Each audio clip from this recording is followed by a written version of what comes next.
രാമായ രാമചന്ദ്രായ രാമഭദ്രായ വേദസേ രഘുനാഥായ നാഥായ സീതായ പതൈ നമഃ.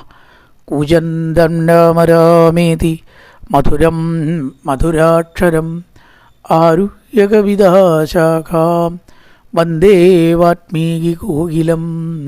ജാനകീ ജീവനസ്മരണം ജയ ജയ രാമ രാമ. നമസ്കാരം.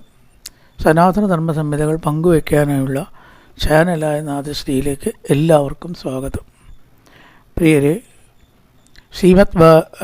ചാനൽ ലൈക്ക് ചെയ്യാനും സബ്സ്ക്രൈബ് ചെയ്യാനും ഓർമ്മപ്പെടുത്തിക്കൊള്ളുന്നു.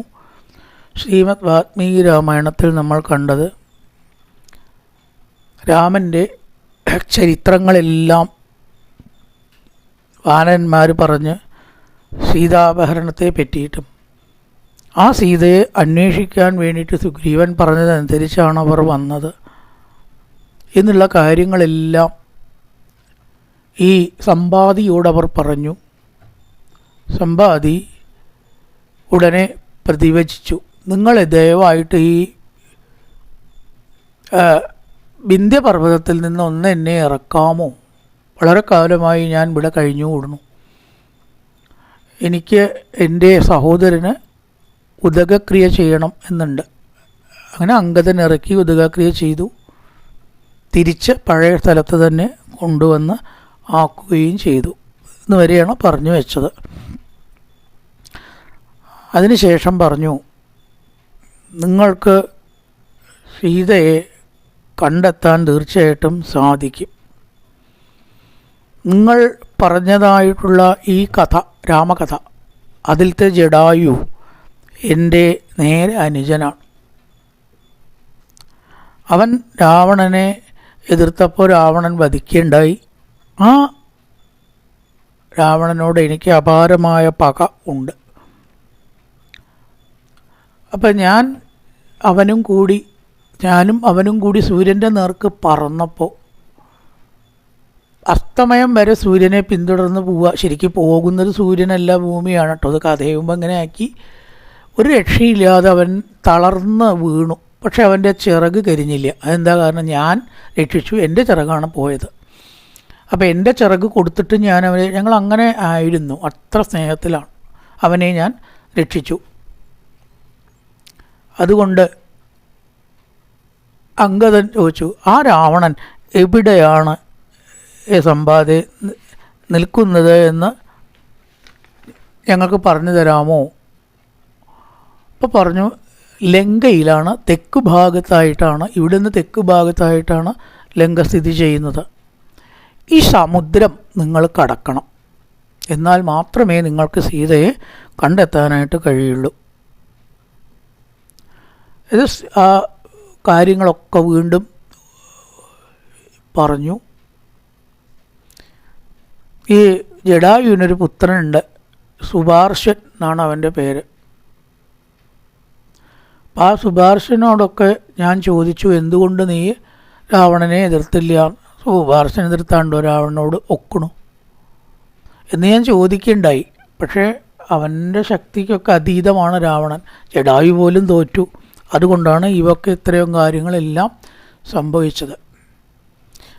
അപ്പം ഒന്നും കൂടി വിശദീകരിക്കുകയാണ് സമ്പാദി. അന്ന് ഞാൻ ചിറക് കരിഞ്ഞ് വീണതായിട്ടുള്ള സമയത്ത് എൻ്റെ ബോധം നഷ്ടപ്പെട്ടു. എനിക്ക് പ്രജ്ഞ ഉണ്ടായില്ല. ഈ വിന്ധ്യനിൽ വന്ന് വീണപ്പോൾ ഞാൻ ഇത് എവിടെയാണ് എത്തിയത് എന്നും ഒന്നും എനിക്ക് മനസ്സിലായില്ല. കുറച്ച് നേരം എനിക്കൊന്നും മനസ്സിലായില്ല. വെയിലിൻ്റെ ചൂടിൽ എനിക്ക് ബോധക്ഷയം പോലെ ഉണ്ടായി.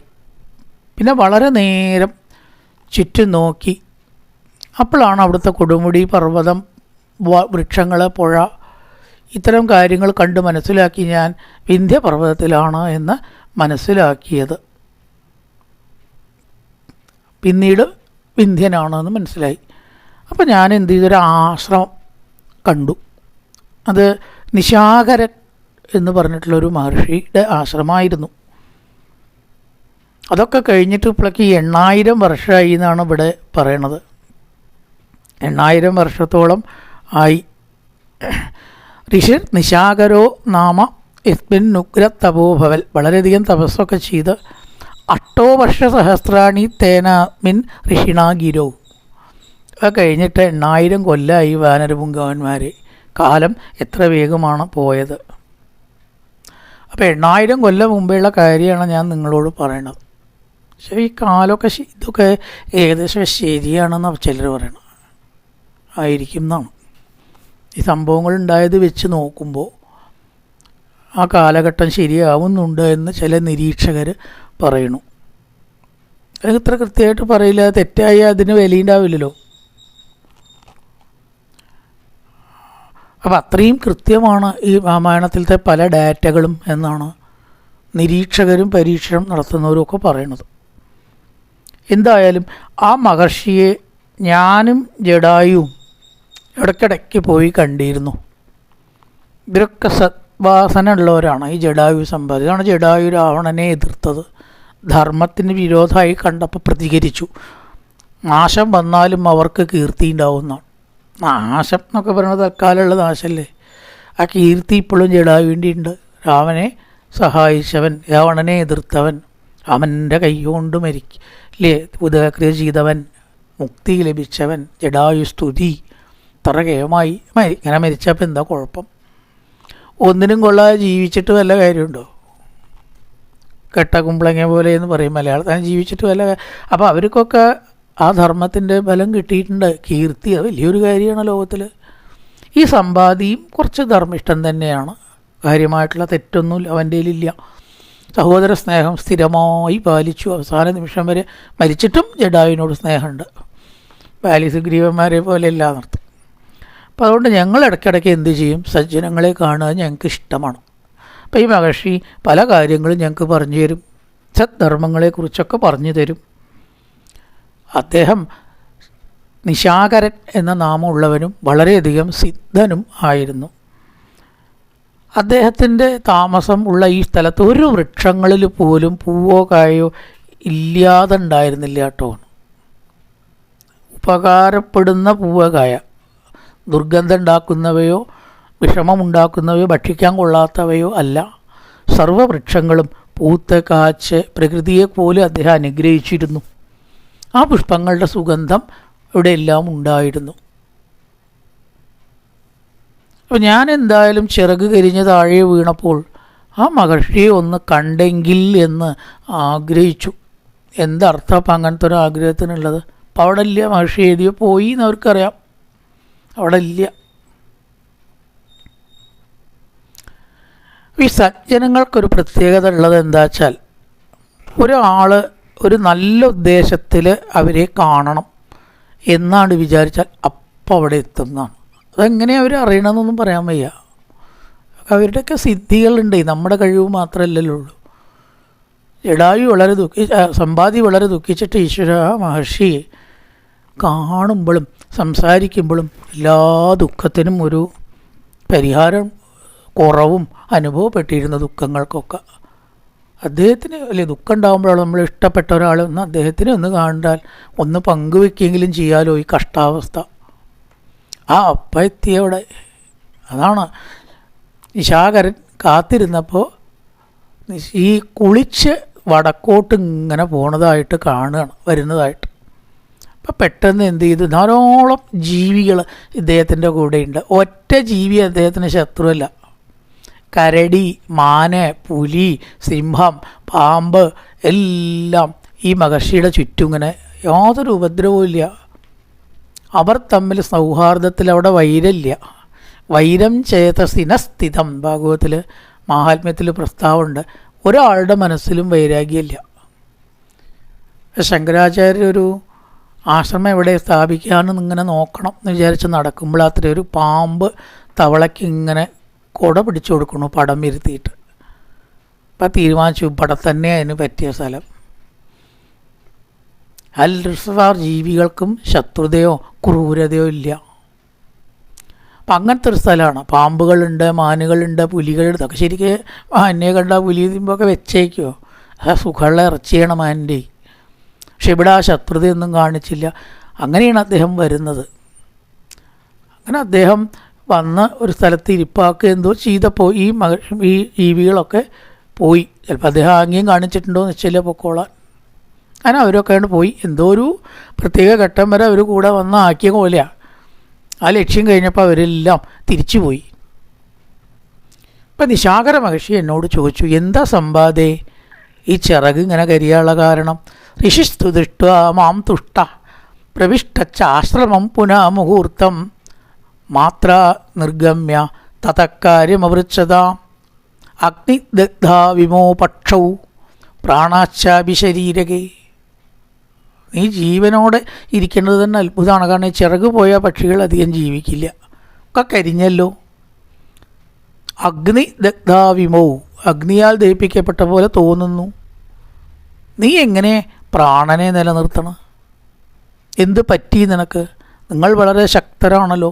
സാധാരണ നിലയ്ക്കൊന്നും നിങ്ങൾക്ക് അബദ്ധം പറ്റലില്ല. അഗ്നീൻ്റെ കൊഴിഞ്ഞു മാറാനൊക്കെ നിങ്ങൾക്ക് കഴിയില്ലേ എന്നങ്ങനെ ചോദിച്ചതായിട്ട് സമയത്ത് സമ്പാദേ, നീ ജ്യേഷ്ഠന, ജഡായു അനിയനാണ്. നിങ്ങൾ എത്രയോ പ്രാവശ്യം മനുഷ്യരൂപത്തിൽ വന്ന് എന്നെ വന്ദിച്ചിട്ടുണ്ട്, അത് ഞാൻ ഓർക്കുന്നു. നിങ്ങൾക്കിങ്ങനെ വരാൻ പോരാ, അപ്പം എന്തുകൊണ്ട് വന്നു? രോഗം വല്ലതും ബാധിച്ചോ ചോദിക്കുകയാണ്. അപ്പം സമ്പാദി പറഞ്ഞു, ഞാൻ വളരെയേറെ അവശനാണ്, വിസ്തരിച്ചിട്ട് പറയാനൊന്നും എനിക്കിപ്പോൾ ശക്തിയില്ല. വാക്കുകൾ പറയുമ്പോൾ തന്നെ ക്ഷീണിക്കണു. കുറച്ചുരുക്കി പറയാം. തദാരുണം കർമ്മ ദുഷ്കരം സകസാകൃതം ആചക്ഷേ മുനേ സർവം സൂര്യാനുഗമനം തഥാ. നേരത്തെ പറഞ്ഞല്ലോ, സൂര്യൻ്റെ നേരെ സഞ്ചരിച്ചതും ജഡായുവിനെ രക്ഷിച്ചതുമായ കഥ ചുരുക്കത്തിലാണ് പറഞ്ഞത്. തിരിച്ചു പറയാനുള്ള ശക്തിയില്ല എന്ന് പറഞ്ഞ മഹർഷിയോട് ഞാനത് ചുരുക്കത്തിൽ പറഞ്ഞു. അങ്ങനെയാണ് എൻ്റെ ചിറക് നഷ്ടപ്പെട്ടത്. കാരണം ഞങ്ങളൊരു പന്തയം വെച്ചു, ആർക്കാണ് സൂര്യൻ്റെ അടുത്ത് വരെ പോകാനായിട്ട് പറ്റുക. അതുകൊണ്ടാണ് ഈ വക അബദ്ധങ്ങൾ പറ്റിയത്. അങ്ങനെ ഞങ്ങളിങ്ങനെ പറന്ന് ഉയരത്തിലെത്തി. മലകളൊക്കെ ഈ ആനകളെ പോലെ അങ്ങനെ കണ്ടു. പച്ച പുൽത്തകിടികൾ കണ്ടു. പലതും വാദ്യഘോഷങ്ങൾ, പലതരത്തിലുള്ള വേഷം ധരിച്ചതായിട്ടുള്ള സ്ത്രീകൾ ഒക്കെ ഞങ്ങൾ ദൂരത്തുനിന്ന് ആകാശത്തുനിന്ന് ഇങ്ങനെ കണ്ടു. മേരുപർവ്വതം കണ്ടു, വിന്ധ്യപർവ്വതം കണ്ടു, ഹിമാലയം കണ്ടു, പല നദികൾ കണ്ടു. മലകളൊക്കെ ചെറിയ ചെറിയ കല്ലുകളെ പോലെ തോന്നിയത്, ഓരോ കല്ലിങ്ങനെ ഇരിക്കണ പോലെ തോന്നും. ഇത്ര ഉയരത്തിലെത്തി ഇവരെ. അതൊക്കെ ഞങ്ങൾ കണ്ടു. ഒടുവിൽ ചൂട് തട്ടി ജഡായുവിനെ രക്ഷിച്ച് ഞങ്ങൾക്ക് മോഹാലസ്യം വന്നു.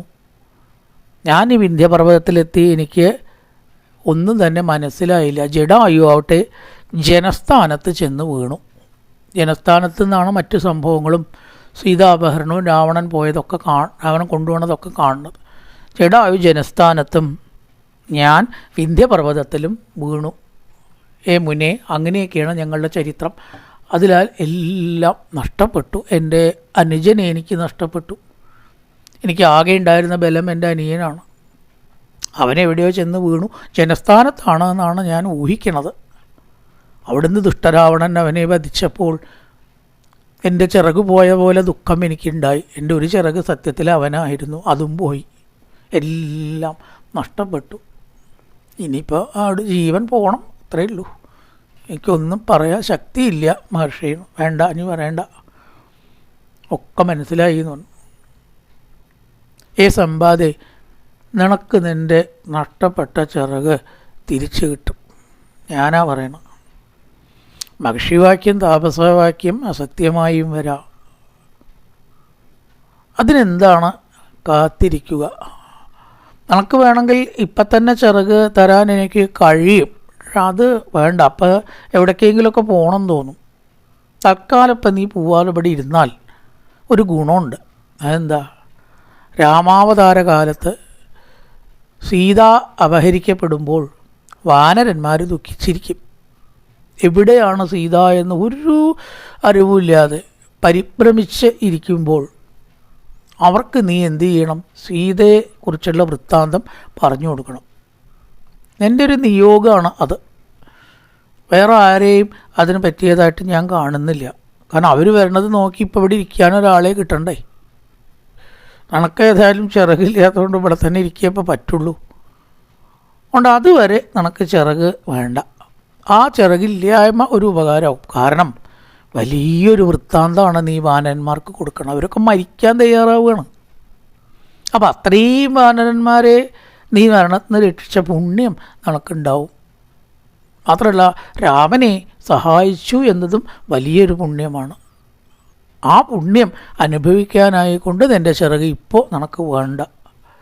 എപ്പോൾ ഈ വൃത്താന്തം നീ അവർക്ക് പറഞ്ഞു കൊടുക്കുന്നുവോ ആ സമയത്ത് നിനക്ക് നിൻ്റെ ചിറക് തിരിച്ച് കിട്ടും എന്ന് പറഞ്ഞു. അങ്ങനെ വളരെയധികം ആ കാര്യങ്ങളൊക്കെ പറഞ്ഞു കൊടുത്തു.